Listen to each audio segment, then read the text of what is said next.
जय हिंद साथियों, स्वागत है आप सबका साहित्य शिखर क्लासेस के यूट्यूब चैनल पर। हम बात करें रासो साहित्य के बारे में और हमने जो है पृथ्वीराज रासो के बारे में विस्तार से चर्चा कर चुके हैं और आज हम बात करने वाले हैं बिसल देव रासो के बारे में। तो चलिए शुरुआत करते हैं आज की वीडियो की।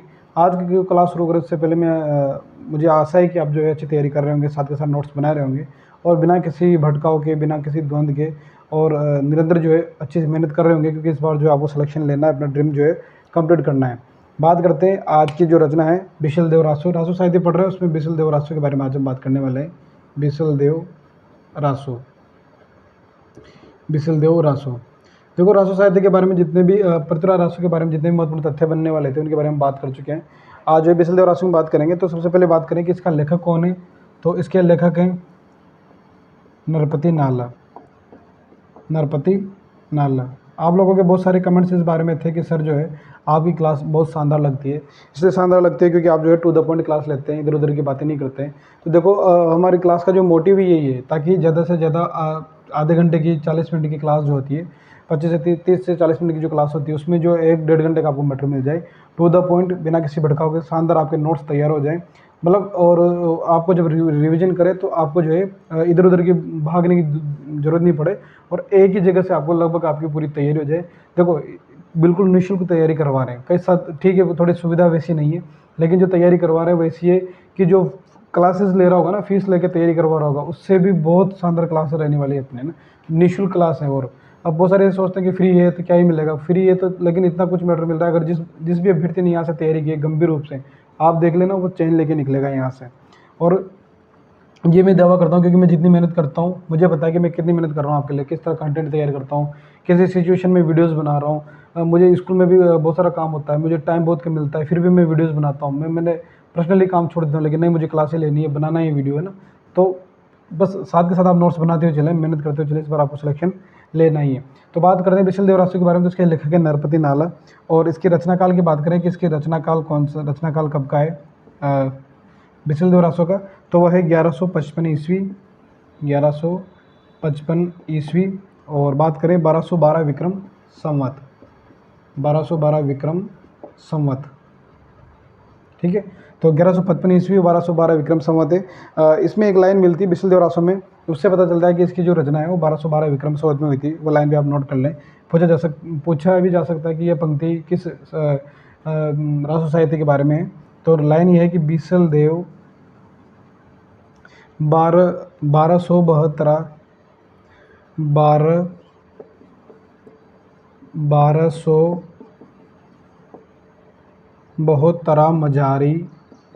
1272 मझारी जेठ बधी नवमी बुधवारी। जेठ बधी नवमी बुधवारी। 1272 मजारी जेठ बधी नवमी बुधवारी। नाल रसायन आरंभई।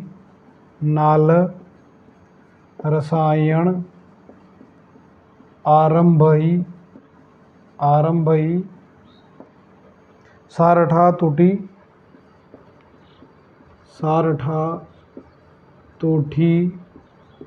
ब्रह्म कुमारी। सारठा टूटी ब्रह्म कुमारी, ठीक है। तो 1272 मजारी जेठ बधी नवमी बुधवारी। नाल रसायन आरंभई सारठा टूटी ब्रह्म कुमारी। इसमें जो 1272 दे रखा है वो 1212 के विक्रम संवत के लिए बारे में आता है।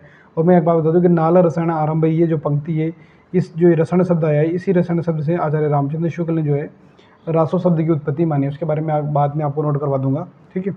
अब बात करते हैं इसका जो प्रधान रस क्या है। तो प्रधान रस या अंगिरस इसका मुख्य, तो जो बिसल देव रासो है उसका प्रधान रस जो है वो है श्रृंगार रस है, ठीक है। श्रृंगार रस जो है इसका मुख्य रस है। और श्रृंगार रस में बात करें तो वियोग और संयुक्त श्रृंगार का, इसमें दोनों का चित्रण किया गया है। श्रृंगार रस में वियोग और संयोग, वियोग और संयोग श्रृंगार का मर्म स्पर्शी चित्रण। मर्मस्पर्शी चित्रण जो है बिसलदेव रासों में किया गया है श्रृंगार रस का। बात करें काव्य का स्वरूप कैसा है, तो काव्य स्वरूप इसका मुक्तक है। काव्य स्वरूप में मुक्तक काव्य है काव्य स्वरूप। और बात करते हैं इसमें कुल छंद कितने हैं, प्रश्न बन सकता है। बिसलदेव रासों में कुल छंद कितने, कुल छंद इसमें 128। कुल छंद कितने, 128 नोट कर लेंगे आप यहाँ तक। तो बात करते हैं लेखक के नरपति नाल। रचना काल है 1155 विक्रम ईस्वी 1212 विक्रम संवत 1272 मजारी जेठ बदी नवमी बुधवारी। नाल रसायन आरंभ भई 60 टूटी ब्रह्म कुमारी जो है। इसके बारे में यहाँ से पता चलता है कि इस रचना जो है बिसलदेव रासों की रचना 1212 विक्रम संवत में हुई है। प्रधान रस इसका श्रृंगार रस है। वियोग श्रृंगार का मर्मस्वी चित्रण है। काव्य का स्वरूप मुक्तक है। कुल छंद इसमें 128 हैं। ठीक है, लिख लिया होगा यहाँ तक आप सभी ने। अब चलते हैं आगे।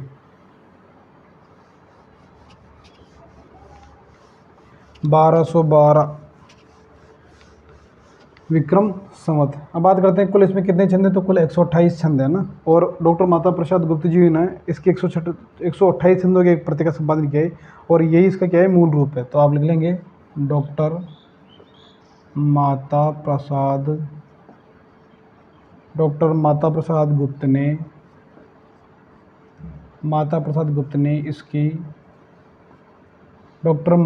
गुप्त ने इसकी 128 छंदों की रचना को 128 छंदों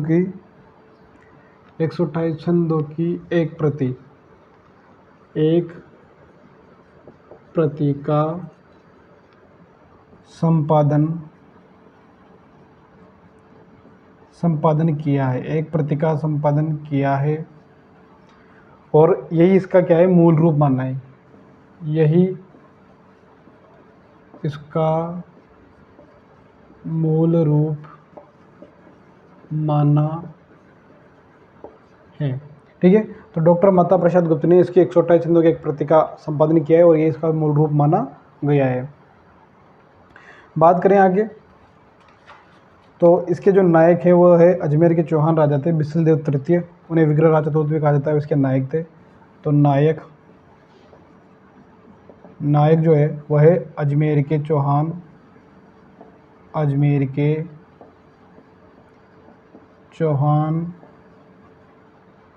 राजा थे बिसलदेव तृतीय। अजमेर के चौहान राजा बिसलदेव तृतीय, जिन्हें विग्रह राज चतुर्थ भी कहा जाता था। विग्रह राज चतुर्थ,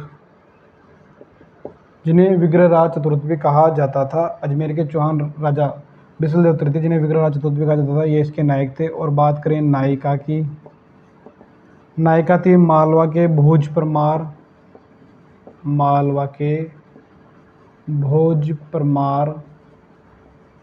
की पुत्री। मालवा के भोज परमार की पुत्री राजमती।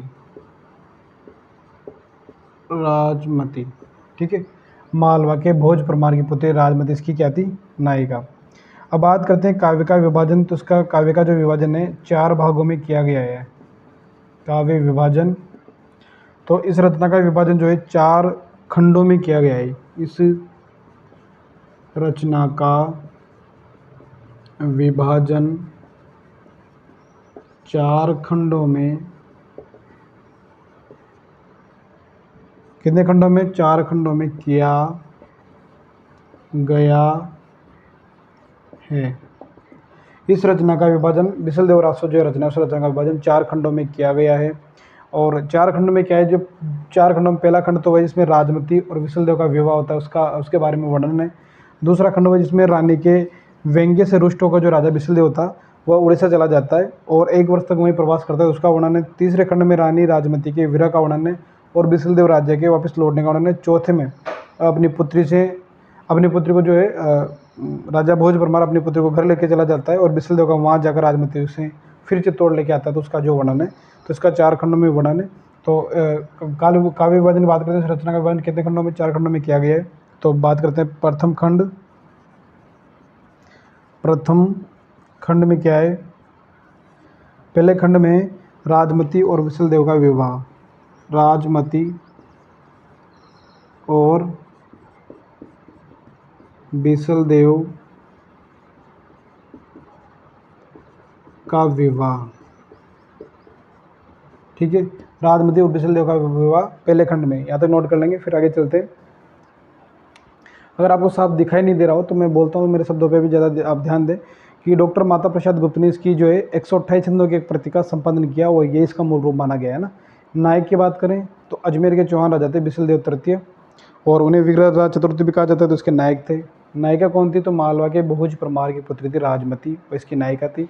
और काव्य का विभाजन की बात करें तो इस रचना का जो विभाजन है वो 4 खंडों में किया गया है। प्रथम खंड राजमती और विशलदेव का विवाह का वर्णन किया गया है पहले खंड में। ये चारों खंड याद रखने क्रम से पूछ सकता है वो ना, 4 खंडों में एक तरफ देगा उसकी विषय वस्तु, एक तरफ देगा खंड, 4 खंड है, मिलान कीजिए। प्रथम खंड में क्या है, द्वितीय खंड में क्या है, तृतीय खंड में क्या है, चौथे खंड में क्या है।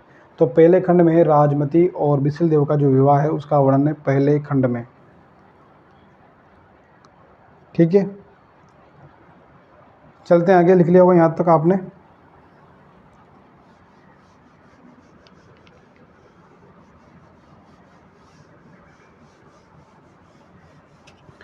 पहला खंड हो गया। बात करते हैं द्वितीय खंड में। द्वितीय खंड में क्या है? द्वितीय खंड में रानी के व्यंग्य बाणों से रुष्ट होकर, रानी के व्यंग्य से रुष्ट होकर, रानी के व्यंग्य से रुष्ट होकर राजा विशलदेव, राजा विशलदेव का, राजा विशलदेव का उड़ीसा चले जाना। कहाँ चला जाता है वो? उड़ीसा चले जाना, उड़ीसा चला जाता है ना, उड़ीसा चले जाना एवं 1 वर्ष तक वहीं प्रवास करने का वर्णन, एवं 1 वर्ष तक वहीं प्रवास करने का वर्णन है दूसरे खंड में।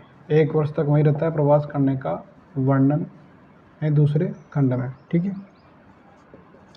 बात करते हैं तृतीय खंड की। तृतीय खंड,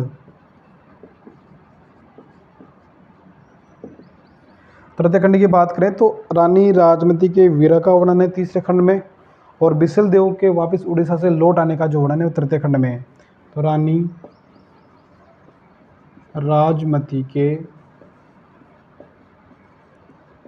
विरह का वर्णन, रानी राजमती के विरह का वर्णन एवं विशलदेव के उड़ीसा से लौट आने का वर्णन किस किसे कैसे कौन से वाले खंड में? तो तृतीय खंड में। अब बात करते हैं चतुर्थ खंड।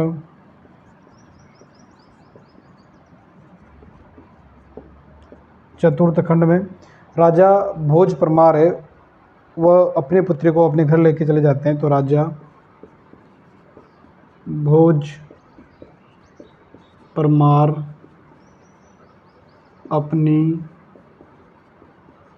पुत्री को घर लिवा ले जाने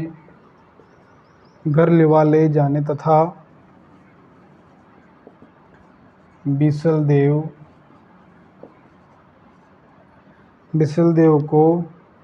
का वहाँ जाकर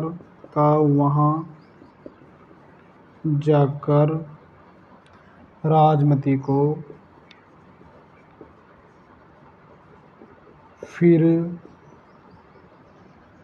चित्तौड़ ले आने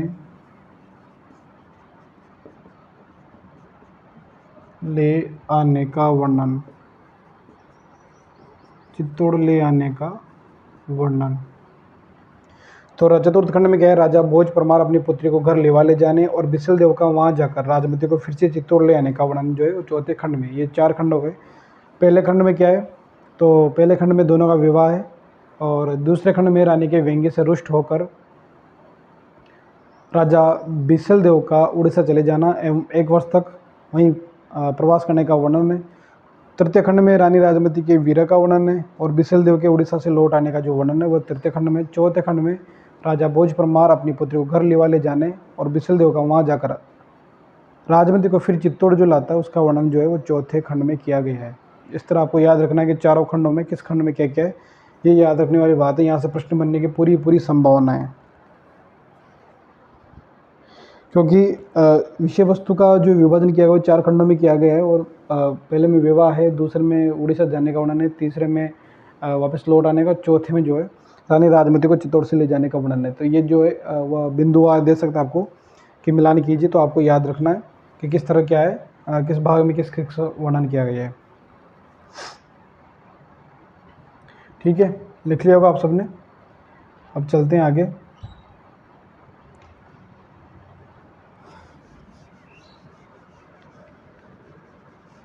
देखो, आपसे मेरा यही निवेदन है कि साथ के साथ जो है नोट्स बनाते हुए चले, रिवीजन करते हुए चले ना। रिवीजन पे सबसे ज़्यादा फोकस रखें, और ऑब्जेक्टिव क्लास जो मैं लेता हूँ शुक्रवार को शाम 4 बजे, उसमें जुड़ना ना भूलें, क्योंकि शुक्रवार जो ऑब्जेक्टिव क्लास होती है उसमें जो सप्ताहवार पढ़ते हैं उसका बहुत ही शानदार तरीके से रिवीजन कर लेते हैं।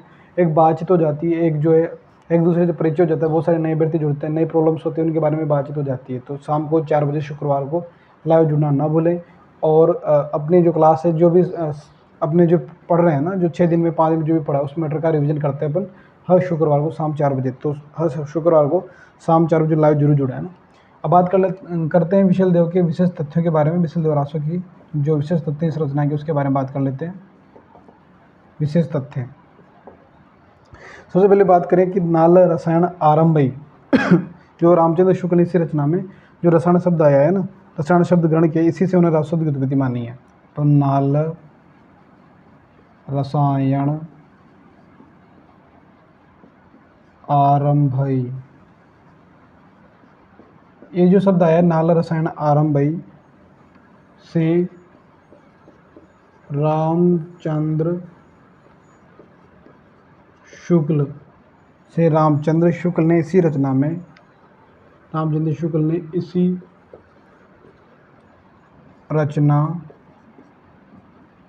में रसायन, इसी रचना से रसायन शब्द ग्रहण किया है, जिससे उन्होंने रासो शब्द की उत्पत्ति मानी है, उत्पत्ति मानी है। तो नाला रसायन आरंभई से रामचंद्र शुक्ल ने इस रचना से रसायन शब्द का ग्रहण किया है, और उन्होंने रासो शब्द की उत्पत्ति जो है रसायन शब्द से मानी है। तो इसी पंक्ति यानी विशल देव रासो में जो आया शब्द रसायन है उसे से रासो शब्द की उत्पत्ति मानी है। ये विशेष तथ्य से याद रखें। ठीक है, अगले तथ्य के बारे में बात करते हैं कि विशल देव रासो जो है मात्र जो है 100 पृष्ठों का एक लघु ग्रंथ है। विशल देव रासो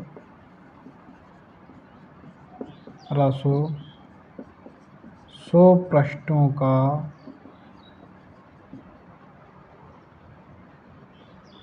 एक लघु ग्रंथ है। एक क्या है, लघु ग्रंथ है 100 पृष्ठों का। अगली बात करें तो हिंदी में पहली बार जो है 12 मासा का जो वर्णन है सर्वप्रथम इसी ग्रंथ में मिलता है। हिंदी में पहली बार 12 मासा का वर्णन इसी ग्रंथ में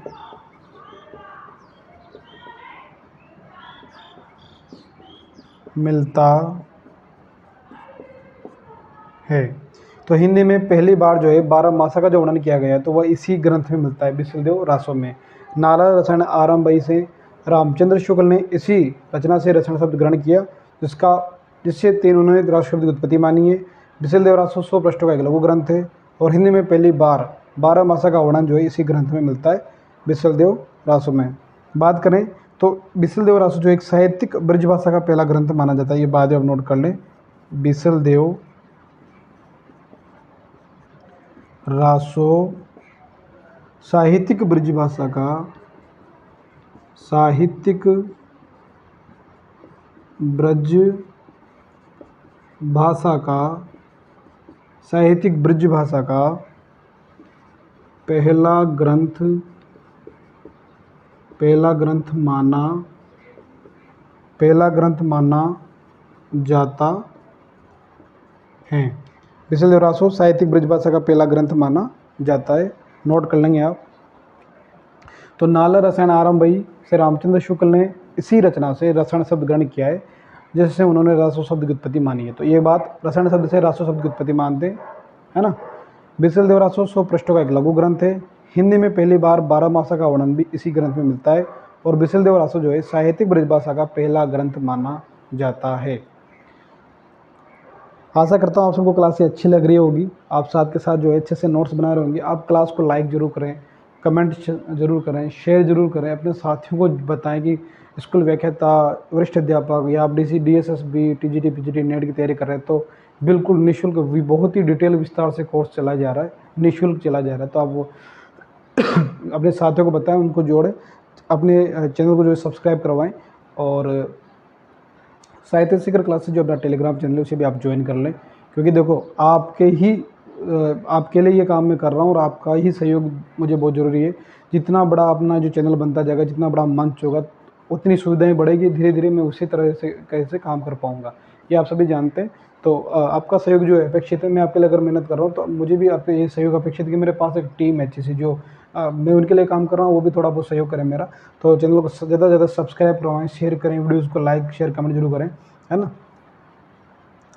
ठीक है, आपने यहाँ तक लिख लिया होगा, चलते हैं आगे। बिसलदेव रासो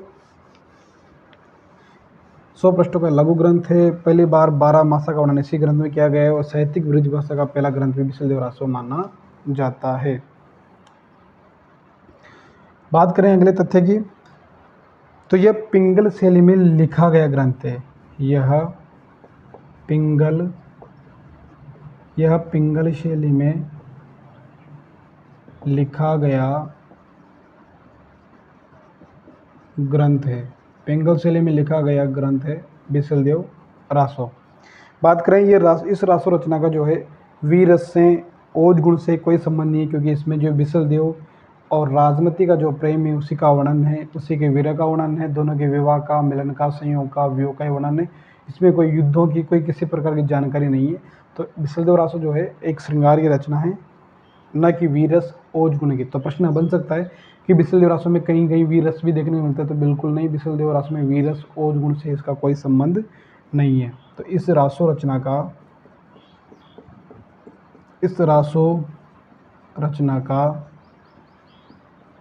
वीर रस ओज गुण से कोई संबंध नहीं है, कोई संबंध नहीं है। इस रासो रचना का वीर रस ओज गुण से कोई संबंध नहीं है। और बिसलदेव रासो किस प्रकार रचना है? वियोग श्रृंगार की रचना है ना। बिसलदेव रासो वियोग श्रृंगार की रचना है। बिसलदेव रासो वियोग श्रृंगार की रचना है। यह जो है गेय मुक्तक परंपरा का प्रतिनिधि ग्रंथ है ना। बिसलदेव रासो यह गेय मुक्तक परंपरा का प्रतिनिधि ग्रंथ है। प्रतिनिधि ग्रंथ है। प्रश्न बन सकता है कि गेय मुक्त परंपरा का प्रतिनिधि ग्रंथ कौन सा है? तो वह है बिसलदेव रासो। बिसलदेव रासो के संबंध में आचार्य रामचंद्र शुक्ल का कथन मैं आपको लिखवा चुका हूँ कि बिसलदेव रासो ने वीरगीत परंपरा का प्राचीन ग्रंथ कहा है। और प्रोफेसर नामवर सिंह का भी एक महत्वपूर्ण कथन है कि समूचे मध्य युग में जबान की इतनी तेज और मन की इतनी खरी नायिका दूसरी नहीं दिखाई देती। तो ये दो तथ्यों के बारे में आप और नोट कर लेंगे। उसके बाद बिसलदेव रासो से संबंधित हमारे जो महत्वपूर्ण तथ्य सारे कंप्लीट हो जाएंगे। और अगली क्लास में हम बात करेंगे फिर परमाल रासो, कुमार रासो जैसे रचनाओं के बारे में। तो रामचंद्र शुक्ल कहते हैं, रामचंद्र शुक्ल ने बिसलदेव रासो, रामचंद्र शुक्ल ने बिसलदेव रासो वीरगीत परंपरा का प्राचीन ग्रंथ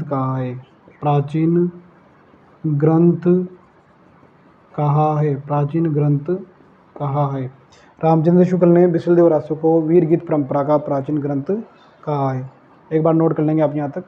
यह पिंगल शैली में लिखा गया ग्रंथ है। इस रासो रचना का वीरस और गुण से कोई संबंध नहीं है। बिसलदेव रासो जो है वियोग श्रृंगार की रचना है। यह गेय मुक्त परंपरा का प्रतिनिधि ग्रंथ है। और रामचंद्र शुक्ल कहते हैं कि बिसलदेव रासो जो है वीरगीत परंपरा का प्राचीन ग्रंथ जो है वह वीरगीत परंपरा का प्राचीन ग्रंथ का है। और रामचंद्र शुक्ल ने तो ये बात भी आप याद रखेंगे। ठीक है, सबने नोट कर लिया होगा। अब लास्ट में एक अति महत्वपूर्ण जो है और भी परिभाषा है प्रोफेसर नामवर सिंह की। उसके बाद जो हमारा बिसलदेव रासो जो है वह कंप्लीट हो जाएगा। ठीक है, देखो जो जितने भी महत्वपूर्ण तथ्य हो सकते हैं उनके बारे में विस्तार से बात कर रहे हैं। फिर भी आप जो है अपने नोट्स बनाए तो मैंने आपको बता रखा है कि थोड़ा सा स्कोप छोड़ के चलें। जैसे मान लो ये पूरा पेज है तो इस तरफ हिस्से में लिखें, इस तरफ के हिस्सा छोड़ दें, ताकि कोई भी इंपॉर्टेंट तथ्य हो, कोई फैक्ट हो तो आप उधर नोट कर सके, इसलिए वो हिस्सा छोड़ के चलें, है ना। बात करते हैं प्रोफेसर नामवर सिंह कहते हैं कि समूचे मध्य युग में जबान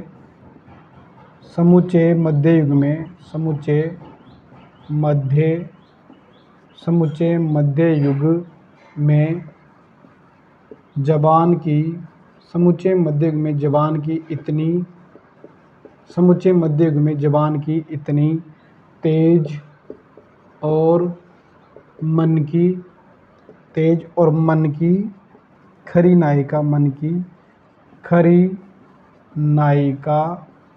मन की खरी नायिका दूसरी नहीं दिखाई देती